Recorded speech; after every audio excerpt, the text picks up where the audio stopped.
She was 7 when she told the Vampire King she'd be his queen someday. He laughed and gave her a token. 20 years later, he found her in chains, and this time, he wasn't letting her go.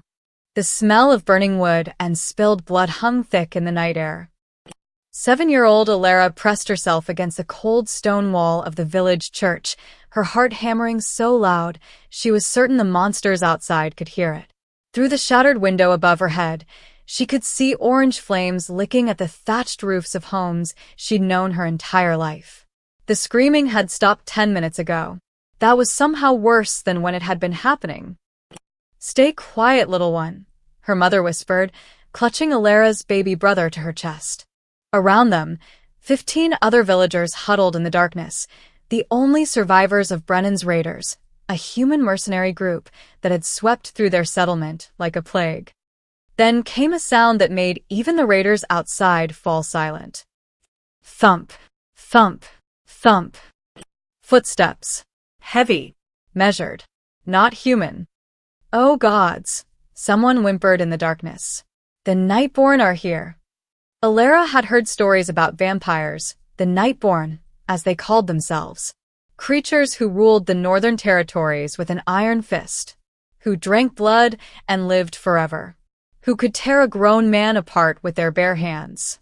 Her grandmother used to say they were punishment for humanity's sins, sent by the old gods to keep mortals humble. The church door exploded inward. A man stepped through the splintered wood, except man wasn't quite right.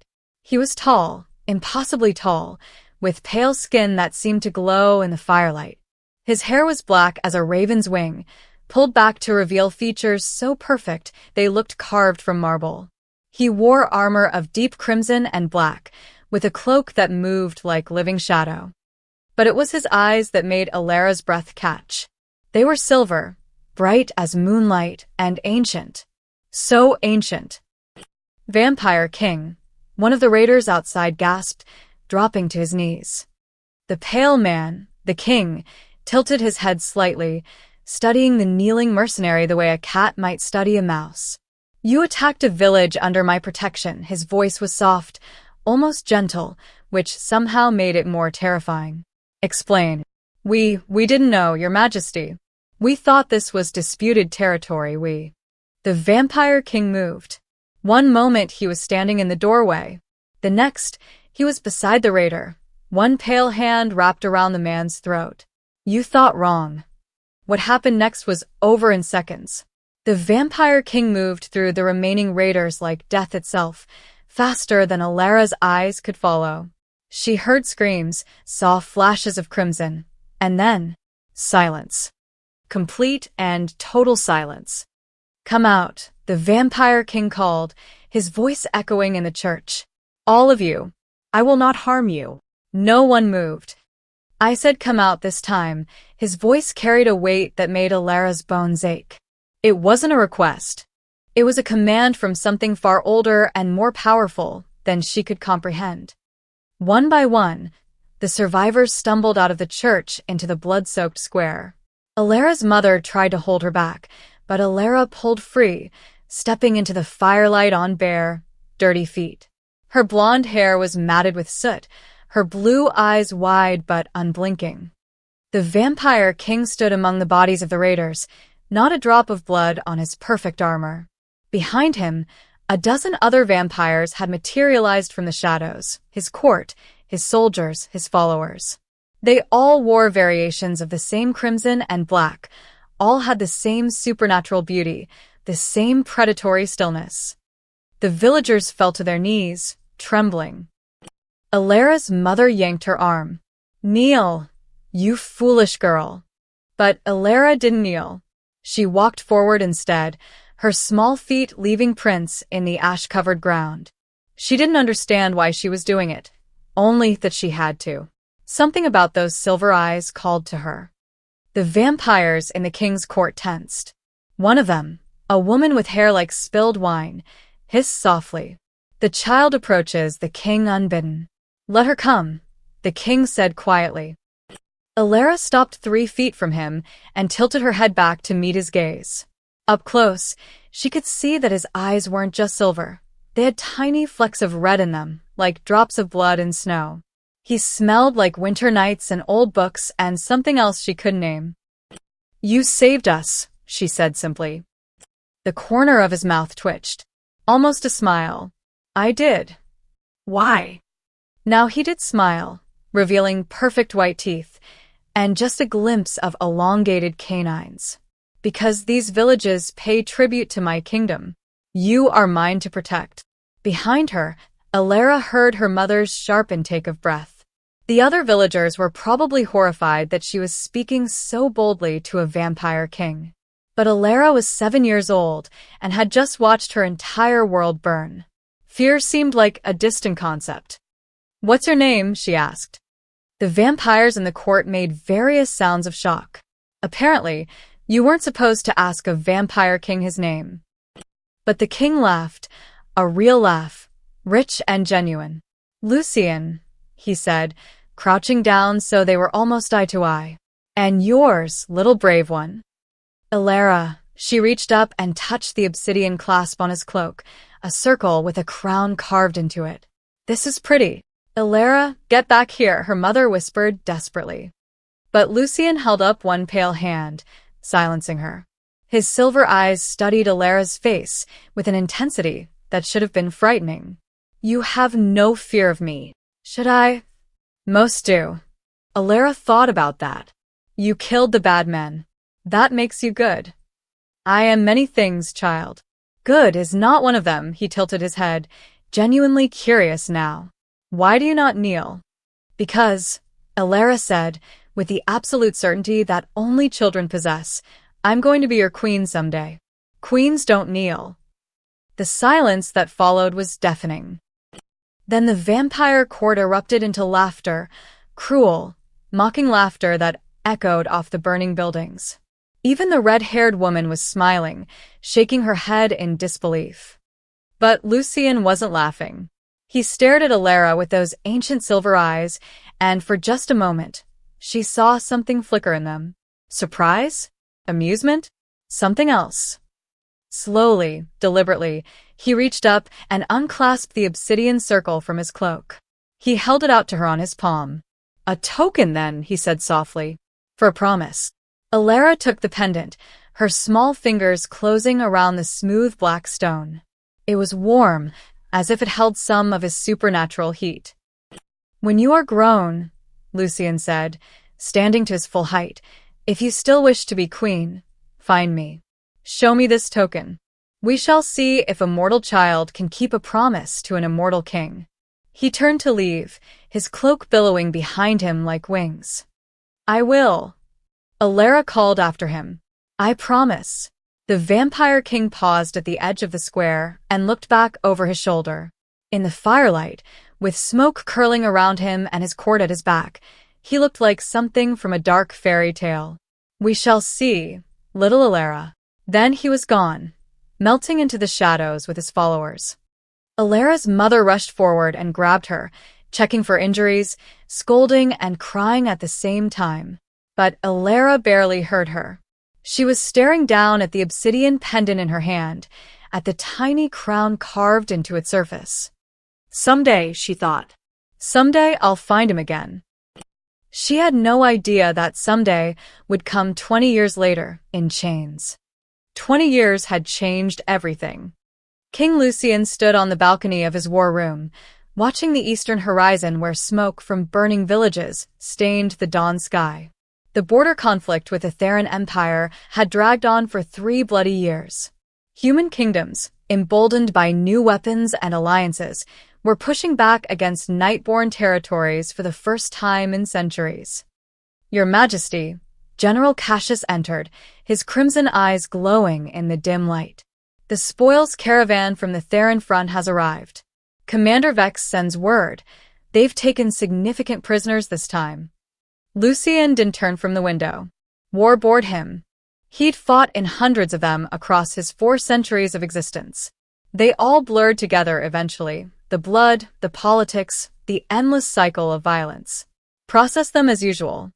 Anyone with military value goes to interrogation. The rest to labor assignments. "There's something else." Cassius hesitated, unusual for the battle-hardened general. The commander specifically requested your presence in the courtyard, he said. You'd want to see this yourself. Now Lucien turned, one dark eyebrow raised. Vex doesn't make requests like that. No, sire. He doesn't. The palace courtyard was filled with the aftermath of war. 36 prisoners knelt in chains on the cobblestones, guarded by vampire soldiers in black armor. They were dirty, exhausted, and reeking of fear, the usual harvest from enemy territory. Commander Vex, a scarred vampire with white hair, approached and bowed. My king. We raided a Theron supply caravan near the Ashford border. Found these prisoners already in chains. Seems the Empire was moving them to their capital as slaves. And this concerns me how? Lucien asked, his tone cold with disinterest. Vex gestured to the line of prisoners. 3rd row, 5th from the left. The woman with blonde hair. Lucien's silver eyes scanned the group with practiced efficiency, then stopped. His immortal heart, which barely beat more than once per minute, stuttered. She was thin, too thin, with hollow cheeks and bruised skin. Her blonde hair, once golden, was matted and dirty, hanging in tangles around her face. She wore rags that might have once been a dress, and iron shackles bound her wrists and ankles. But it was her eyes that struck him most. Those blue eyes he remembered were now empty, staring at nothing, seeing nothing. Around her neck, on a frayed leather cord, hung a familiar obsidian pendant.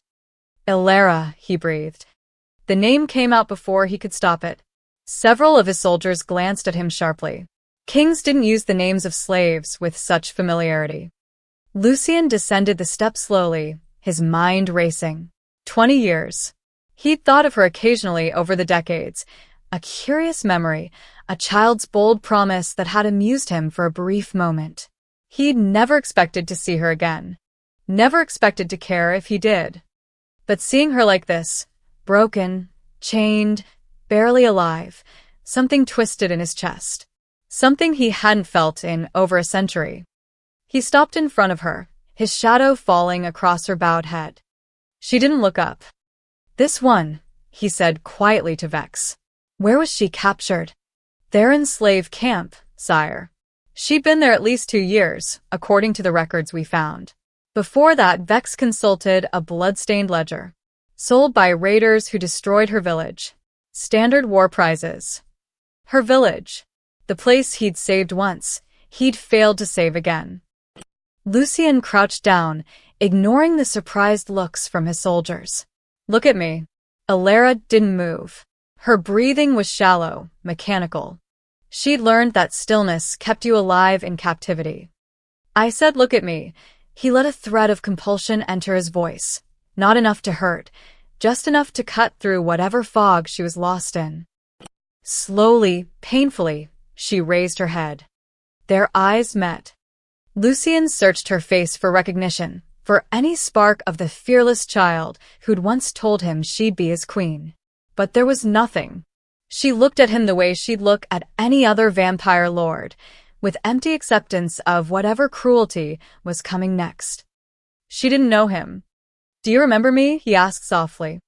Her cracked lips moved. No, master. Her voice was barely a whisper, hoarse from disuse. The word master felt like a blade between his ribs. His hand moved to the pendant at her throat, lifting it gently. The obsidian was worn smooth from years of touch, the carved crown still visible. She'd kept it. Through everything. The raids, the slavery, the horror. She'd kept his token. This, he said, his voice rougher than intended. Do you remember where you got this? Something flickered in her empty eyes. Confusion, maybe. A distant memory trying to surface through layers of trauma. Her fingers moved weakly toward the pendant, touching it like a talisman. A village fire, she whispered. Long ago. A man with silver eyes, her brow furrowed, as if thinking hurt. Or maybe I dreamed it. You didn't dream it. Behind him, Lucien heard his war council approaching, drawn by word that the king was personally inspecting slaves. Lady Morgana, his chief advisor, spoke first. Your Majesty, is something wrong? Lucien stood, his decision already made. This prisoner is to be taken to the royal quarters immediately. She's not to be processed with the others. Silence. Shocked, absolute silence. General Cassius stepped forward carefully. Sire, she's a war prisoner. A slave. The protocol. I don't care about protocol, Lucien's voice could have frozen blood. She goes to the royal infirmary. Personal guard. The best healers. Now. But the other prisoners will. Do you question your king, Cassius? The general dropped to one knee immediately. No, your majesty. Lady Morgana's crimson eyes narrowed suspiciously. My lord, if I may ask, who is she? Lucien looked down at Alara, who was still staring at the pendant in her shaking fingers, lost in some half-remembered dream. Someone who made me a promise once, he said quietly. And I intend to see if she can still keep it. He turned to Commander Vex. Remove her chains. Carefully. If anyone harms her, I'll personally tear out their throat. As vampire guards moved to obey, Lucien walked away, his cloak billowing behind him. But his mind was chaos, an unfamiliar sensation for a being who'd mastered his emotions centuries ago. The fearless little girl was gone, replaced by a broken woman who couldn't even remember his face. And for the first time in his long, immortal life, Lucien felt something he'd thought himself incapable of feeling. Guilt. The Royal Infirmary was a place reserved for injured nobles and high-ranking officers, not human slaves. Alara woke in a bed so soft, she thought she was dying. That's what happened, wasn't it? When you died, everything stopped hurting. She kept her eyes closed, waiting for the pain to return, for the cold stone floor, for the chains. She's awake, a female voice said. Not unkind, but clinical. Alara's eyes snapped open. She was in a room with white marble walls and high arched windows. Morning sunlight, actual sunlight, streamed through silk curtains. A vampire woman in healer's robes stood beside the bed, her red eyes studying Alara with professional detachment. Where? Alara's voice cracked. The royal wing. You're safe. The healer held up a glass vial filled with dark red liquid. This is a healing tonic. It contains blood, but also herbs for mortals. It will help with the malnutrition and injuries. Alara pressed herself against the headboard. No, it's not poisoned, if that's your concern. I don't care. Alara's voice was stronger now, hardened by years of survival. I don't drink anything given by vampires. The healer sighed. You've been starved, beaten, and gods know what else. Without treatment, you'll die within a month. Then I'll die. Stubborn, the healer set down the vial. The king said you'd be difficult. At the word king, Alara's hand instinctively went to the pendant at her throat, still there, surprisingly. Why am I here? What does he want? I don't question His Majesty's orders. I just follow them. The healer moved toward the door, then paused. For what it's worth, human, I've served in this palace for 70 years. I've never seen the king personally intervene for a prisoner. Whatever you are to him, it's kept you alive. Don't throw that away out of pride. After she left, Alara sat in the too-soft bed, trying to understand. The vampire with silver eyes, the king who'd pulled her from the prisoner line. Something about him had felt familiar, like a dream she couldn't quite remember. She looked down at the obsidian pendant. A village fire. A man who saved us. The memory was there, buried under years of trauma, but she couldn't quite reach it. 3 floors below, in the War Council chamber, Lucien faced a different kind of battle. This is unacceptable. General Cassius slammed his fist on the marble table. You've placed a human slave in the royal wing. Do you understand the message that sends? I understand perfectly. Lucien's voice was ice. I am king. My word is love. Lady Morgana, ever the politician, spoke more carefully. Your Majesty, no one questions your authority. But the War Council has concerns. The human, Alara, came from Theron territory. She could be a spy. She's barely conscious, Lucien said flatly. Or that's what she wants us to believe. This from Lord Darius, master of intelligence, his pale fingers steepled. The Theron Empire is desperate. Planting an agent in our very palace, disguised as a pitiful slave? It's precisely the kind of strategy they'd employ. Lucian felt his patience fraying. She's not a spy. How can you be certain? Cassius demanded. Because I knew her. 20 years ago. The council exchanged glances. Lady Morgana leaned forward, her crimson eyes sharp. Knew her how exactly? Lucian shouldn't have said anything. But the memory was there, bright and persistent. I saved her village from raiders when she was a child. She made an impression. An impression? Darius's thin smile was knowing. My king, surely you don't make strategic decisions based on childhood sentimentality. Watch your tongue, Darius. The intelligence master bowed his head, but continued. Forgive me, sire, but we're at war. The Theron Empire has received word that we captured their slave caravan. They're demanding the prisoner's return. Specifically, they mentioned a blonde woman with an obsidian pendant. They want her, your majesty. Lucian's blood went cold. They mentioned her specifically? By description, yes. Darius slid a parchment across the table. This arrived by Raven this morning. They're calling her a symbol of the resistance, some propaganda nonsense about a human who defied vampire rule. They're offering a substantial prisoner exchange. 20 of our captured soldiers for her alone. Lucian read the letter, his jaw tightening. The Theron Empire wanted Alara badly. Too badly. Why? That's what concerns us, Lady Morgana said quietly. Either she's genuinely valuable to them, which makes her a liability to us, or this is an elaborate trap. I propose we return her, Cassius said bluntly. 20 trained soldiers for one broken human? It's a strategic advantage. No, Your Majesty. I said no. Lucian's voice carried the weight of 4 centuries of absolute rule. She stays. General Cassius stood, his massive frame vibrating with frustration. Then, at least move her to the dungeons. Keep her under guard. You've given a potential enemy agent access to the royal wing. She's no threat to anyone. She's a threat to you, Cassius roared, then caught himself, breathing hard. More quietly. Sire, the court is already whispering. They see you showing mercy to a human slave. They question if the king has gone soft. If our enemies believe your compromise, let them believe what they want. Lady Morgana stood as well, her approach more measured. My lord, I've served you for 90 years. I've never seen you act this way. Please help us understand. Why this human? Why now?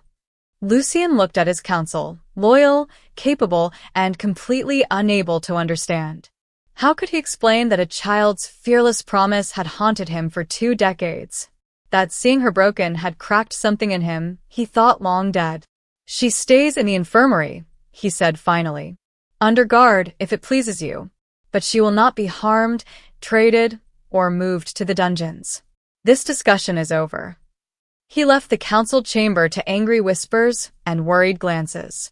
When Lucian entered the infirmary that evening, he found Alara sitting by the window, still wearing the simple white gown the healers had dressed her in. She didn't turn when he entered. You should be resting, he said. I don't take orders from vampires. Her voice was flat, emotionless. You're in my palace. Everyone takes orders from me. Now she did turn, and the look in her blue eyes was pure steel. Then kill me or let me go. But don't pretend this is mercy. Isn't it? Mercy? She laughed, a broken, bitter sound. I've seen vampire mercy. It looks like chains and blood and darkness. Whatever you want from me, just take it and be done with it. Lucian felt that strange twist in his chest again. I want nothing from you. Liar, she stood, swaying slightly from weakness. Vampires always want something. Blood. Service. Entertainment, her hand clutched the pendant. I don't know why you took me from that line, but I'm not fooled. This is just a prettier cage. She was right in a way. His palace was a cage, one he'd built over centuries. Do you truly not remember me? He asked softly. Alara stared at him, and for a moment, he saw confusion flicker across her face. I remember. Silver eyes. Fire. But it feels like someone else's memory. It was yours. Then that girl is dead. Alara turned back to the window. Whatever you're looking for in me, you won't find it. She's gone. Lucien should have left. Should have listened to his counsel and locked her away. But instead, he heard himself say, "We'll see." A week passed. Alara's body began to heal. The bruises faded. Her strength slowly returned. But she remained a ghost, drifting through the infirmary with empty eyes, speaking only when necessary. The vampire healers whispered that her body was mending, but her soul was still broken. On the 8th day, she asked for permission to walk the palace halls. The guards, under strict orders from the king, allowed it, following at a distance. The Nightborn Palace was a masterpiece of dark beauty. Soaring ceilings, columns of black marble veined with silver, and stained glass windows that cast colored shadows across the floors. But what caught Alara's attention was the art. Murals covered entire walls, scenes of battles, coronations, and moments from vampire history. She walked past them mechanically until she reached the East Gallery. And stopped dead. The mural stretched 20 feet high, covering the entire wall. It depicted a burning village at night, flames reaching toward a dark sky, bodies scattered across the ground. In the center stood a tall figure in crimson armor, his cloak billowing, silver eyes bright even in paint. Around him, raiders fell like wheat before a scythe. And in the corner, barely visible, a small girl with blonde hair stood watching, clutching something in her hand. Alara's breath caught in her throat. Her fingers moved to the pendant at her neck, trembling. The obsidian felt warm against her palm, like it always did, like it held some kind of life. A token, then, for a promise. The memory crashed into her like a wave. Not the foggy half-dream she'd been living in, but crystal clear, sharp enough to cut. 7 years old, barefoot in the ashes. Silver eyes looking down at her with something almost like respect. When you are grown, if you still wish to be queen, find me. No, she whispered. No, it can't be. Impressive, isn't it? A voice behind her made her spin. Lucien stood in the gallery entrance, hands clasped behind his back. He'd been watching her, she realized, waiting for this moment. The artist took 3 years to complete it, he continued, walking closer. He wanted to capture every detail of that night. I think he succeeded. Alara's hand tightened on the pendant. This village. This is Ashford Settlement. 20 years ago, his silver eyes met hers, and now she saw it. The same ancient gaze that had looked at her with amusement when she'd been too small and stupid to understand what he truly was. You remember now. The word came out like an accusation. You were the one who saved us. I was. 20 years of memories flooded back. The way he'd moved through the raiders like death itself. The way he'd crouched down to speak to her like an equal. The way the obsidian clasp had felt warm in her small hand. I'll be your queen someday. Gods, she'd actually said that. Had believed it with her whole heart. Why didn't you come back? The question exploded from her before she could stop it. You saved us once, gave us your protection, and then you left us to die. Lucien's expression didn't change, but something flickered in his eyes. What are you talking about? 2 years after you saved us, the raiders came again. Her voice rose, months, years, of buried rage finally breaking free. Different ones this time. They said Ashford was disputed territory, that your protection didn't mean anything. They burned everything. Killed everyone who resisted. The rest of us, her voice cracked. We were sold. Passed from one master to another like cattle. She took a shaking step toward him, her blue eyes blazing with fury. I waited for you. I was 9 years old, and I waited for the vampire king to save us again like he did before. But you never came. Your soldiers never came. No one came. She ripped the pendant from her neck, the leather cord snapping. Do you know what they did to us? Do you have any idea what it's like to be? She couldn't finish. The words stuck in her throat, too horrible to speak aloud. Lucien stood completely still, his marble face finally cracking. For the first time since she'd been brought to the palace, she saw genuine emotion in his ancient features. Shock. Then understanding. Then something that looked almost like pain. Ashford was attacked again? His voice was barely a whisper. Don't pretend you didn't know. I didn't know, the words came out harsh, raw. Border raids are handled by regional commanders. Unless there's significant threat to vampire holdings, reports don't reach the capital. Disputed territories especially, he stopped, closing his eyes. I gave an order after I saved your village. It was to be listed as protected. But if the regional lord marked it as disputed instead, then you failed us, Alara's voice shook. You gave a 9-year-old girl hope and then abandoned her to hell. The silence that followed was suffocating. Lucien opened his eyes, and for the first time, Alara saw something in them that shocked her more than anything else. Genuine regret. You're right, he said quietly. I failed you. The admission stole her anger, leaving only exhaustion. Alara sank to the floor, still clutching the broken pendant. Why did you bother saving me this time? Guilt. Before Lucien could answer, rapid footsteps echoed in the gallery. General Cassius appeared, his scarred face tight with urgency. He stopped short when he saw Alara on the floor and the king standing over her. Your Majesty, we have a situation. The War Council needs you immediately. His crimson eyes flicked to Alara with barely concealed disgust. And perhaps the human should return to her quarters. This conversation seems emotionally compromising. I'll be there shortly, Lucien said, not looking away from Alara. Cassius hesitated, then bowed and left, but not before Alara caught the concern in his expression. Not concern for her. Concern about her. About what she was doing to their king. When they were alone again, Lucien crouched down, just as he had 20 years ago, and gently took the broken pendant from her hands. I can't undo what happened, he said softly. I can't give you back those years. But I can give you a choice now. He pressed the pendant back into her palm, his cool fingers lingering for just a moment. Stay. Heal. And when you're strong enough, decide for yourself what you want to do with what's left of your life. What if I want to leave? Then I'll let you go, he stood, his expression unreadable again. But I don't think you will. Why not?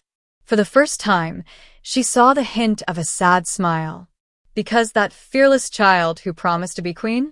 She's not as dead as you think. He left her sitting in front of the mural, staring at the painted image of the girl she used to be. The War Council chamber erupted in chaos. They're demanding what? Lord Darius slammed the latest dispatch onto the table, his pale face twisted with rage. General Cassius read from the parchment, his voice grim. The Theron Empire, backed by 3 allied human kingdoms, demands the return of the Ashford survivor, a symbol of human resistance against vampire oppression. They claim she represents hope for enslaved humans across the territories. He looked up. They've given us 3 days to comply, or they'll launch a full offensive on our eastern border. Lady Morgana shook her head in disbelief. One human woman is worth an entire military campaign to them. It's not about the woman, Darius snapped. It's about propaganda. Somehow word spread that the Vampire King personally rescued a human slave and gave her royal treatment. The human kingdoms are spinning it into a legend, the girl who will unite both races, or some such nonsense. Lucien sat at the head of the table, his fingers steepled, his expression carved from ice. But inside, his mind churned. How had they found out? Who had leaked information from his palace? This is a disaster, Cassius growled. Our own soldiers are questioning your judgment, Your Majesty. They see you protecting this human while their brothers die on the front lines. Morale is crumbling. Then strengthen it, Lucien said coldly. How? Cassius stood, his massive frame vibrating with barely contained fury. By explaining that our king is compromised by a human woman? That he's willing to risk everything for what exactly? Nostalgia? Watch yourself, General. Someone has to say it. Cassius slammed his fist on the table. You're thinking with your heart instead of your head. You haven't been the same since she arrived. The council sees it. The court sees it. Even the kitchen servants are whispering that the king has gone soft. Lady Morgana raised a calming hand. What the general means, sire, is that we have a strategic opportunity here. The Theron Empire clearly values this woman. We could use her as leverage, negotiate a favorable peace treaty, recover our captured soldiers, perhaps even gain territory. She's not a bargaining chip, Lucian said quietly. She's exactly a bargaining chip. Darius leaned forward. My king, I've served you for 60 years. I've never questioned your decisions. But this is madness. One human life against thousands of your own people. He's right, a new voice added. Commander Vex entered, still in battle-worn armor, blood spattered across his breastplate. I just returned from the Eastern Front. We lost 40 soldiers in yesterday's skirmish alone. The humans are fighting harder now. They believe rescue is coming. They believe in her. He spat the word like poison. A symbol of hope is more dangerous than any weapon. Lucian stood slowly, his silver eyes sweeping across his council. These were his most trusted advisors, generals who'd fought beside him for decades. And they were all telling him the same thing. Give up, Alara. The answer is no, he said flatly. Your Majesty, Morgana began. I said no. His voice carried the weight of absolute authority. She stays. We'll find another way to handle the Theron offensive. There is no other way, Cassius roared. They're mobilizing 50,000 troops. We'd need to pull forces from 3 other borders to mount a defense, leaving us vulnerable everywhere else. And for what? A damaged human who doesn't even want to be here? That last part hit harder than it should have. This council is dismissed, Lucian said coldly. My lord, please. Out. The command carried enough vampiric compulsion to make even his generals flinch. One by one, they filed out, their expressions ranging from anger to deep concern. Only Lady Morgana lingered at the door. She's changing you, she said softly. And I don't think you realize how much. Then she was gone, leaving Lucian alone in the chamber. He sank back into his chair, centuries of controlled emotions finally cracking.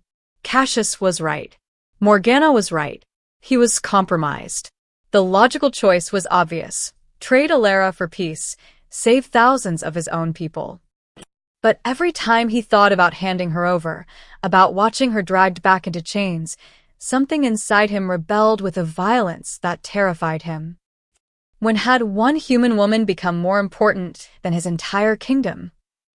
Outside the council chamber, hidden in an alcove behind a marble column, Alara pressed herself against the cold stone, her heart hammering.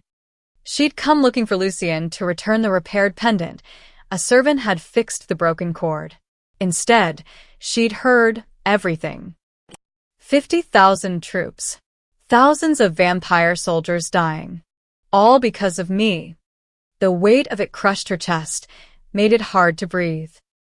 She'd spent 2 weeks in the palace now. Her body had healed, and with physical health came clarity. She'd started to remember not just who she was, but who she'd wanted to be. That fearless child who'd looked at a vampire king and seen not a monster, but a savior. But that was a fantasy. A child's dream.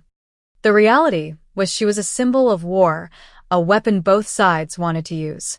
And Lucian, stubborn, foolish Lucian, was going to let his kingdom burn rather than admit the truth. She was poison to him. To all of them. Alara waited until the halls were clear, then slipped back toward her quarters. The guards had grown lax over the past week. She was healing, compliant, no longer a flight risk. They had no idea she'd been watching, learning, planning. The palace had servant entrances, supply carts that went to the city every morning, walls that, while high, weren't impossible to scale for someone desperate enough. In her room, Alara pulled out the simple travel clothes a sympathetic servant had brought her, leather pants, a sturdy tunic, boots.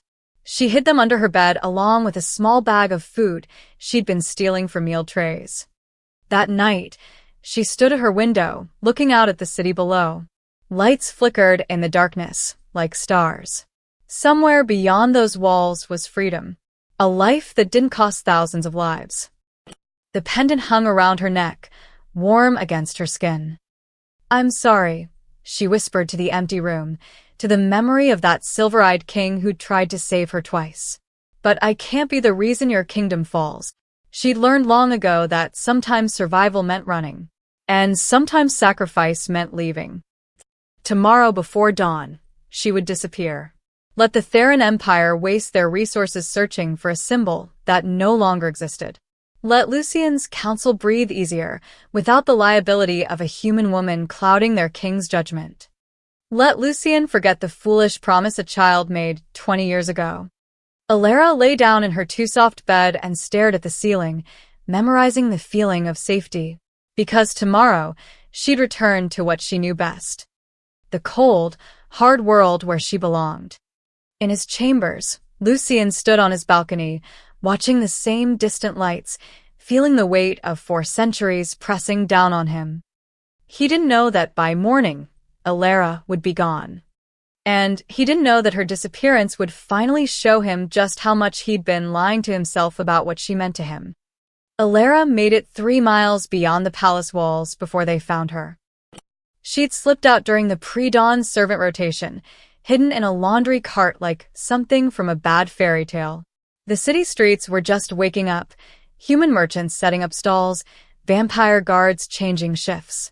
She'd kept her head down, moving quickly toward the eastern gate. Freedom was so close she could taste it. Then a hand clamped over her mouth, and everything went black. She woke in a moving wagon, her hands bound with iron chains that burned her wrists.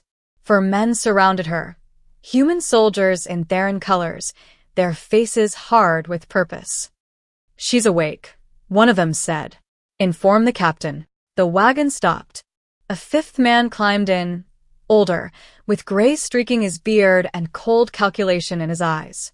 He studied Alara like she was a piece on a game board. "The Ashford survivor," he said, almost reverently. "Do you know how long we've been searching for you?" Alara's throat was dry, but she forced out words. "I don't know what you're talking about. Don't play stupid. We have informants in the palace. We know the vampire king took you from the prisoner line, gave you royal treatment, kept you despite our demands." He leaned closer. "You're worth more than gold to us, girl. A human who caught the attention of the Night King himself? The people will rally around you. Your hope made flesh." "I'm nobody," Alara said desperately. "Just let me go. I'll disappear. You'll never see me again." The captain smiled. "That's not how this works. You're coming to the Theron capital. We'll clean you up, give you pretty dresses, parade you through the streets. The girl who survived vampire slavery and escaped their king," he stood. "By the time we're done with you, you'll be the spark that burns their entire kingdom to ash." Terror clawed at Alara's chest. No. "No, I won't. You don't have a choice." The wagon lurched forward, heading east toward enemy territory. Alara pulled at her chains, but they held firm. She'd escaped one cage only to fall into another. Worse, because this time, she wasn't just a prisoner. She was a weapon. Lucien knew something was wrong the moment he woke. It was a feeling in his bones, an ancient instinct that had kept him alive for 4 centuries. He dressed quickly and went straight to Alara's quarters. The room was empty, bed made, window open. The pendant he'd repaired for her sat on the pillow, the only thing she'd left behind. For a moment, Lucien just stood there, staring at the obsidian circle with its carved crown. Then something inside him cracked, and cold fury flooded through him like ice water. Cassius. His roar shook the palace walls. The general appeared within seconds, took one look at the empty room, and his face went pale. "When?" "Sometime before dawn. Find her." Now. Within minutes, the entire palace was mobilized. Guards questioned servants, trackers searched the grounds, informants were deployed throughout the city. But it was Commander Vex who brought the worst news. We found the laundry cart she used to escape. But there's more. His scarred face was grim. There was a struggle near the Eastern District. Witnesses report a blonde woman being forced into a Theron military wagon. They left through the merchant gate an hour ago. Heading where? Lucien's voice was deadly quiet. East. Toward the Ashford border. They're taking her back to Theron territory. Lady Morgana, who'd rushed to the war room, spoke carefully. My lord, if they have her, perhaps we should negotiate. No negotiation. Lucien was already moving, striding toward his armory. Ready my horse. And a strike team. A strike team? Cassius followed him. Sire, this requires a full military response. We should mobilize 3 battalions. Too slow. Lucien threw open his armory doors, pulling down his battle armor. Black steel etched with silver. Armor he hadn't worn in 50 years. They have an hour's head start. By the time we mobilize battalions, she'll be in the Theron capital. Then we've lost her, Morgana said quietly. Lucien turned, and the look in his silver eyes made even his ancient advisors step back. I haven't lost anything yet. You can't be serious, Cassius breathed. You're going to chase them yourself? With whoever is fast enough to keep up. This is madness. You're the king. You don't personally rescue prisoners. She's not a prisoner. Lucien buckled his sword belt, the blade singing as he drew it slightly, testing the edge. She's mine, and I'm bringing her home. 20 minutes later, Lucien rode out of the palace gates with 30 of his fastest vampire warriors. They moved like shadows, pushing their horses to supernatural speeds, racing the rising sun. Cassius watched them go, shaking his head in disbelief. He's gone mad. No, Morgana said softly, watching the dust cloud disappear over the horizon. He's in love, which might be worse. They caught up to the Theron convoy 2 hours later, just as it crossed into contested territory. What happened next would be whispered about in taverns and war camps for years to come. The Vampire King descended on them like a storm given form. He didn't wait for strategy or formations. He simply attacked, a blur of black armor and silver fury, his sword singing through the air. The Theron soldiers never stood a chance. Lucien moved through them with 4 centuries of combat mastery, every movement precise and lethal. Arrows shattered against his armor. Blades broke on his guard. Men who'd faced down armies turned and ran from the sheer supernatural terror of him. His warriors followed in his wake, but they were nearly unnecessary. This wasn't a battle. It was a reckoning. Inside the wagon, Alara heard the screams, felt the vehicle rock as bodies hit the ground. Then the door was torn off its hinges. Lucien stood in the opening, backlit by the setting sun, covered in blood that wasn't his own. His silver eyes found hers, and the raw emotion in them stole her breath. Relief. Fury. Fear. And something else she couldn't name. You ran, he said, his voice rough. I was trying to save your kingdom, she whispered. My kingdom? He climbed into the wagon, gently breaking her chains with his bare hands like they were paper. You thought leaving would save my kingdom. They were going to war, because of me. They were going to war regardless. He cupped her face, his cool hands trembling slightly. But you were willing to sacrifice yourself to protect people who've done nothing but hurt you. Tears burned Alara's eyes. I heard the council. I heard what they said. I'm poison to you. No. His forehead touched hers, and for the first time, she felt the full weight of what he'd been holding back. You're the only thing that's made me feel alive in 200 years. Outside, his warriors were finishing off the last of the Theron soldiers. But in that moment, the world narrowed to just the 2 of them, a vampire king and a human woman, finally admitting what they'd both been running from.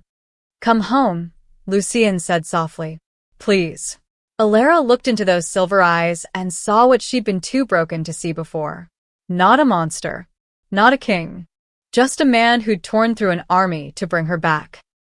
Okay, she whispered. I'll come home. The palace erupted in whispers when Lucien returned with Alara. He didn't take her back to the infirmary. Instead, he escorted her personally to the West Wing, quarters reserved for honored guests and visiting nobles. The message was clear. She was no longer a prisoner to be monitored. She was under the king's personal protection. The court didn't know what to make of it. Neither did Alara. "You should rest," Lucien said, lingering at her doorway. Blood still stained his armor, evidence of the violence he'd unleashed to bring her back. "We'll talk tomorrow." But Alara caught his arm before he could leave. "Why did you come for me yourself? You could have sent soldiers." His silver eyes met hers.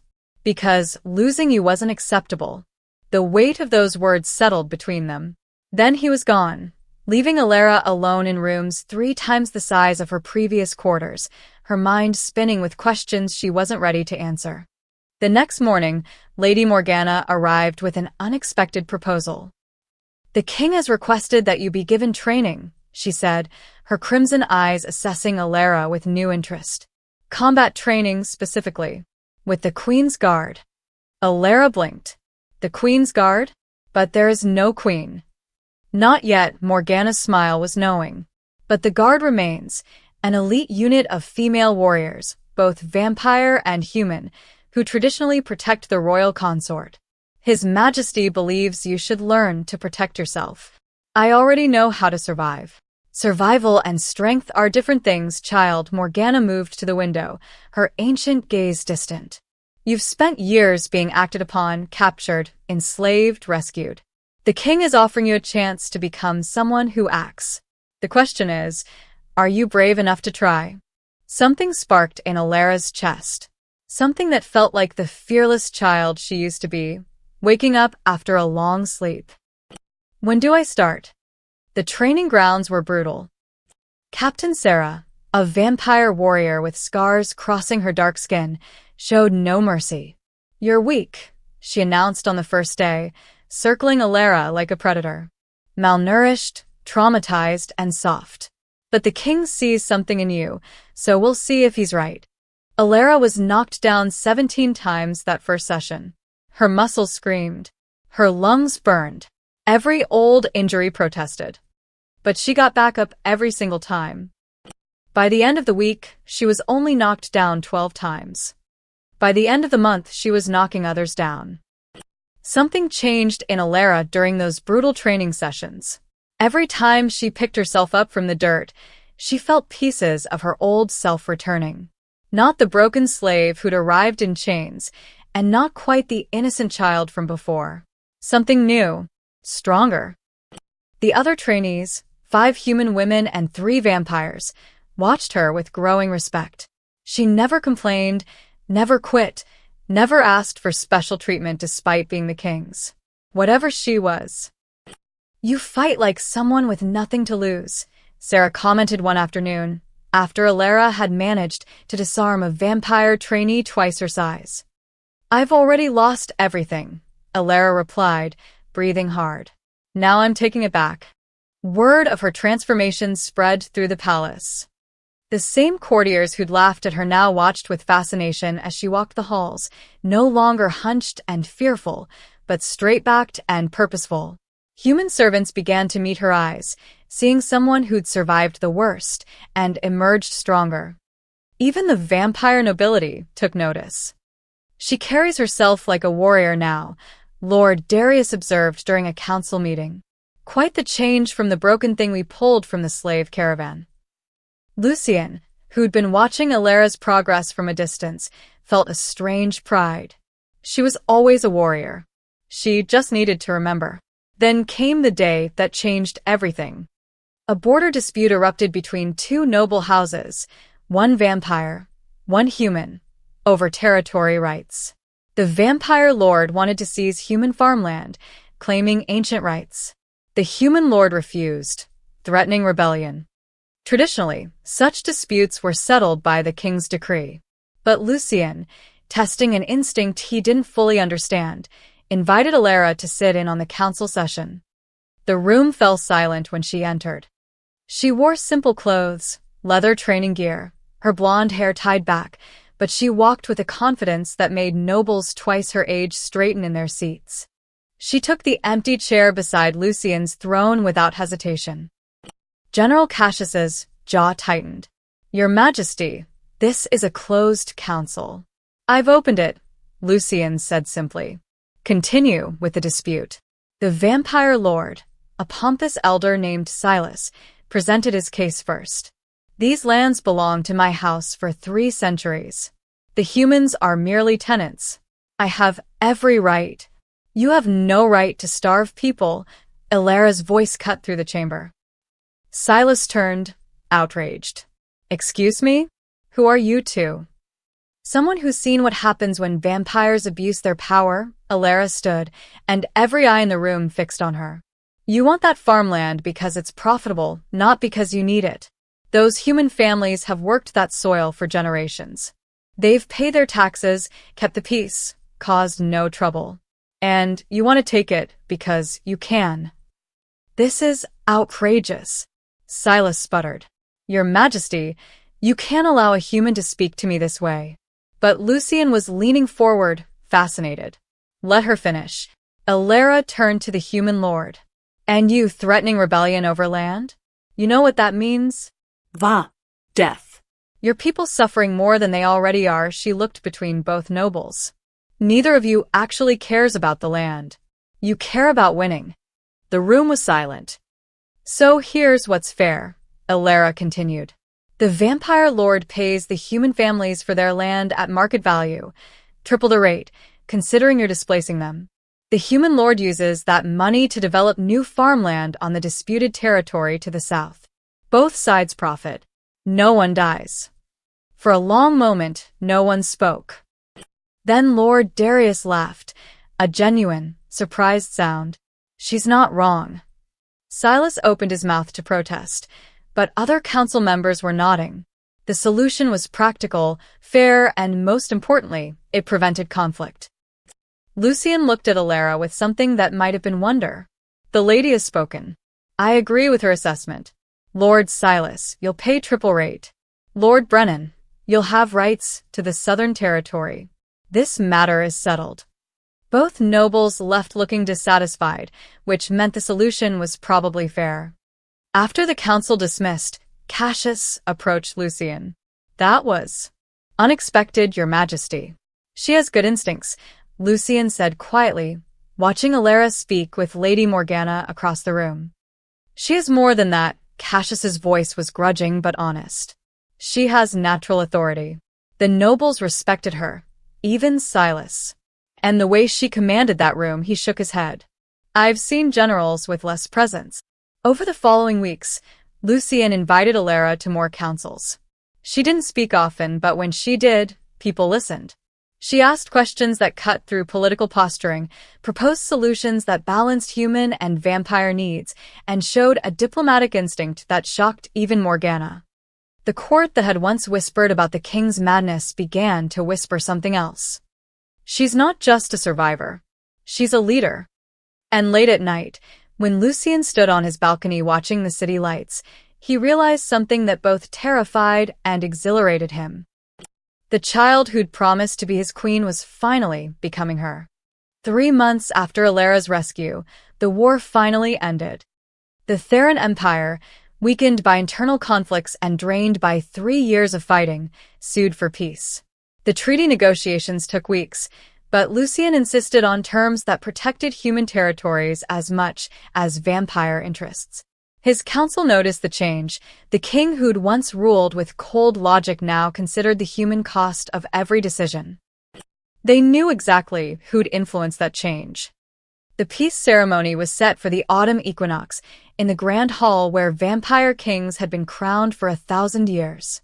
Representatives from every major kingdom, both human and Nightborn, would attend. It was meant to symbolize a new era of cooperation. What no one expected was what Lucien planned to do. The morning of the ceremony, Illyra stood in her chambers, staring at the dress that had been delivered at dawn. It wasn't the simple gown she'd grown used to wearing. This was something else entirely, deep midnight blue silk that shimmered like starlight, with silver embroidery that matched the pattern on Lucien's royal armor. He's really doing this, she whispered to her reflection. Lady Morgana, who'd come to help her prepare, smiled knowingly. Did you think he wouldn't? You've sat at his council table for 2 months. You've helped negotiate peace treaties. The court already treats you like royalty. He's simply making it official. But I'm human. The nobles will never accept. The nobles already accept you. Morgana began working on Alara's hair, weaving it into an intricate braid. You've earned their respect through actions, not bloodline. That's more than most queens can say. Alara's fingers found the obsidian pendant at her throat. Always there, always warm. I'm terrified. Good. Fear means you understand the weight of it. Morgana's crimson eyes met hers in the mirror. But I've lived 400 years, child, and I've never seen anyone more suited to stand beside that stubborn king. The grand hall was packed with nobles, diplomats, and dignitaries. Vampires in elegant dark clothing mingled with humans in their ceremonial best. The war might be over, but the tension between races still simmered beneath the surface. Lucien stood at the front in his formal regalia, black and crimson armor polished to a mirror shine, the crown of the Nightborn kingdom resting on his dark hair. His silver eyes swept the crowd with regal authority. We gather today to mark the end of war, he announced, his voice carrying through the hall. 3 years of bloodshed. Thousands lost on both sides. And for what? Territory? Pride? Ancient grudges? The crowd shifted uncomfortably. No more, Lucien continued. This peace treaty represents something new. A future where human and vampire can coexist not as master and subject, but as equals sharing this realm. Murmurs rippled through the assembly, some approving, others skeptical. But peace requires more than treaties, Lucien said. It requires symbols, bridges between our peoples. And so today, I don't just celebrate peace, he paused, and for the first time, emotion cracked his controlled expression. Today, I fulfill a promise made 20 years ago. He gestured to the side entrance. The doors opened, and Alara walked in. The crowd fell silent. She moved with the grace she'd learned from combat training, her head high, her blue eyes steady. The dress flowed around her like liquid night. But it was her presence that commanded attention, the quiet strength of someone who'd survived hell and emerged unbroken. She walked the length of the hall until she stood before Lucien.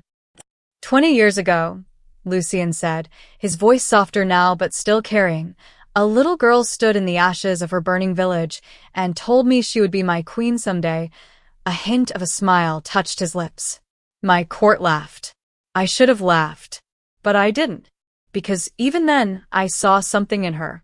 Courage, strength, a spirit that refused to bow. He took Alara's hands in his. I lost track of her over the years, failed to protect her when she needed it most. But fate brought her back to me, in chains, broken, barely alive, his silver eyes glistened. And I watched her heal, watched her train, watched her stand before my council and speak truth that nobles twice her age couldn't see. I watched her become exactly what she promised she'd be. From behind the throne, General Cassius brought forward a second crown, delicate silver worked to look like interwoven vines, with small obsidian stones set like dark stars. Lucien lifted it, holding it above Alara's head. Some will say this is madness. A vampire king taking a human queen. But you are no ordinary human, Alara. You are a survivor, a warrior, a leader. And you are mine if you'll have me. Tears slipped down Alara's cheeks. You know I will. Then I crown you not just as queen, Lucien said, lowering the crown onto her golden hair, but as the bridge between our peoples. The symbol that our races can not just coexist, but thrive together. The crown settled, and something shifted in the hall, like the world itself was holding its breath.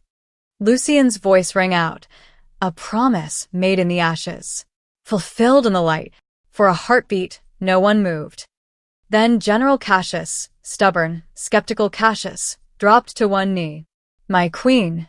Lady Morgana followed. Then Commander Vex.